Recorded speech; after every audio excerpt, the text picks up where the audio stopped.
ये बाबा जी ना एक बड़े स्केल पे, बहुत बड़े लेवल पे लोगों को अंधभक्त बना रहे हैं, पूरा ब्रेन वॉश कर रहे हैं, ब्रेन डेड बना रहे हैं। ये मैं इसलिए कह रहा हूँ क्योंकि दोस्तों मैंने एक वीडियो बनाया था जिसमें बताया था कि नाम जप की क्या सच्चाई है। उसमें भर भर के कमेंट में गाली आया था, लेकिन कुछ ऐसे कमेंट आए थे जिसको सुन के आपको दिल दहल जाएगा। देखिए मैं आपको दिखाता हूँ, देखिए सुनिए उसको। प्रेमानंद महाराज बिल्कुल सही बोल रहे हैं, मैंने 7 करोड़ बार नाम जप किया, सब कुछ विधि अनुसार हुआ। स्वयं ब्रह्मा विष्णु महेश आए और मुझसे वरदान लेके गए और मुझे अगले मनवंतर का चक्रवर्ती सम्राट मुझे बनाया गया। फिर यही भाई साहब अगले कमेंट में करते हैं कि इसमें बुद्धि ज्ञान तर्क ज्ञान इस सब का कोई महत्व नहीं है, सबको उखाड़ के फेंक दो।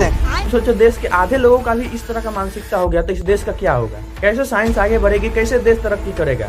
तुम कैसे न्यूटन पैदा करोगे, कैसे एडिसन पैदा करोगे, कैसे आइंस्टीन पैदा करोगे, कैसे रदरफोर्ड पैदा करोगे? और भारत की गुलामी का यही तो सबसे बड़ा कारण था कि लोग सोचते समझते नहीं थे, बस जो आए आक्रांता जो भी आए आराम से चुपचाप मान लो कि ये तो भगवान की मर्जी है, भगवान ने ऐसा चाहा है तो हम गुलाम बने हैं, अब ये तो भगवान की मर्जी है, क्या कर सकते हैं, भगवान जब चाहेंगे तब होगा। ये जो 1000 साल की गुलामी हम झेल के आ रहे हैं वो ऐसे ही थोड़ी आई थी, वो ऐसे ही आई थी कि ऋषियों ने क्या बताया और हमने क्या उसका विकृत अर्थ कर दिया। क्योंकि हमने कह दिया नहीं समझने की कोई जरूरत नहीं, हमने कह दिया देखो अध्यात्म में बुद्धि नहीं लगाते, तर्क नहीं लगाते, ज्यादा सोचा समझा नहीं करो, बस सर झुका दो गुरु जी के सामने, यही तो अध्यात्म है। तो उसी का नतीजा है फिर मुगल मंगोल अफगानी तुर्की ब्रिटिश फ्रांसीसी पुर्तगाली डच, किसने नहीं आके आपको रौंदा? कैसे? ऐसे ही कि मान लो कि हाँ। और यही तो बाबा जी सिखा रहे हैं कि तुम्हारे बस में कुछ नहीं है, तुम कुछ नहीं कर सकते हो, सब भगवान की मर्जी है। और इसी का जबरदस्त फायदा उठाते हैं सारे पॉलिटिशियन।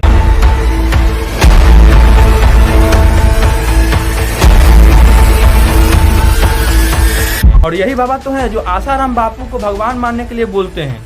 बाबा मैं श्री आसाराम बापू जी से नाम दीक्षा ली थी, मेरा भजन अच्छा चल रहा था, पर उनके जेल जाने के बाद मेरी श्रद्धा पर आघात हो गया। हाँ, जेल में तो क्या, जेल में तो ठाकुर भी पैदा हुआ था। ये भावना करनी कि आसाराम मेरे राम है, मेरे ठाकुर है, वो चाहे बाहर खेले चाहे भीतर खेले, वो चाहे माया का खेल खेले चाहे ब्रह्म का खेल खेले, मेरे लिए वो भगवान है। बाबा जी से तो अच्छा रहता कि आप आधुनिकता के साथ चलते। आप अपने भक्तों को सिखाइए कि आप जॉनी सिंह को भगवान माने और मियां खलीफा को भगवती माने। ये आसाराम बापू तो अब आउट ऑफ फैशन हो गए हैं। बिना शास्त्रों के आज तक कोई अस्त्र नहीं बना। आग्नेय अस्त्र वरुणास्त्र जितने भी बने वो हमारे शास्त्रों में सब लिखे हुए हैं, कोई भी विज्ञान ऐसा नहीं जो हमारे शास्त्रों से हट करके हो। बाबा जी अगर सच में हमारे शास्त्रों में हमारे वेदों में लिखा हुआ है कि आज का जो मॉडर्न साइंस है चाहे जितने भी प्रकार के साइंस आया हुआ है हमारे वेदों में लिखा हुआ है, तो दिखा दीजिए, थोड़ा खोल के दिखा दीजिए, प्रमाण दिखा दीजिए, प्रूफ दिखा दीजिए।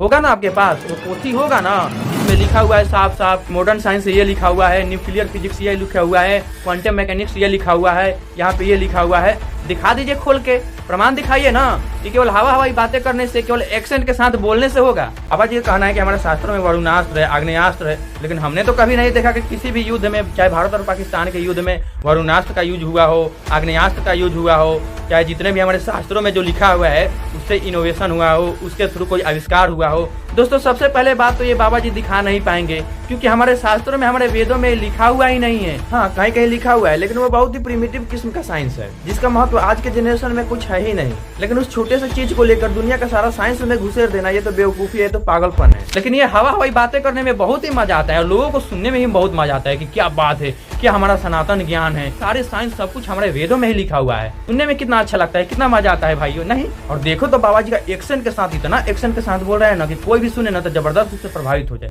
हमको तो ये समझ में नहीं आती है कि जो 21वीं सदी में पैदा हुआ है, आज के 21वीं सदी में पैदा हुआ है और वो 5वीं सदी का कपड़ा लता पहनता है, 5वीं सदी का वेशभूषा धारण करता है, इनको पता नहीं कौन से खुजली पकड़ा हुआ है, कौन से पागल कुत्ते ने काटा है। भाई ये ऑकवर्ड नहीं लगता है, एक अजीब प्रकार का प्राणी नहीं लगते हैं, मतलब ये पूरा मन लेते हैं, एक वेशभूषा अजीब प्रकार के वेशभूषा धारण कर लेते हैं। ऑकवर्ड है कि नहीं दोस्तों? आप लोग सोचिए, कोई बच्चा जाता होगा तो भाई डर जाता होगा, पूरा भयानक उस पर डर जाता होगा कि भाई ये कहाँ से एलियन आ गया, ये कहाँ से एक विचित्र प्राणी आ गया। अरे साधारण आदमी की तरह रहो ना, साधारण आदमी की तरह रहने में क्या दिक्कत है? जो आप खाना खाते हैं वही साधारण आदमी भी खाना खाता है, जिस तरह का आप सांस लेते हैं वो भी साधारण आदमी भी वही सांस लेता है, जो पानी पीते हैं वही साधारण आदमी भी पानी पीता है। हर चीज जो आप काम करते हैं, हर चीज जो खाते हैं पीते हैं घूमते फिरते जो भी करते हैं वो सब कुछ साधारण आदमी करता है। लेकिन एक आप एकदम विशेष करते हैं, ये जो वेशभूषा, ये जो एलियन टाइप, एक अली बाबा 440 टाइप का एक वेशभूषा धारण कर लेते हैं, ये कौन से क्या खुरी काटा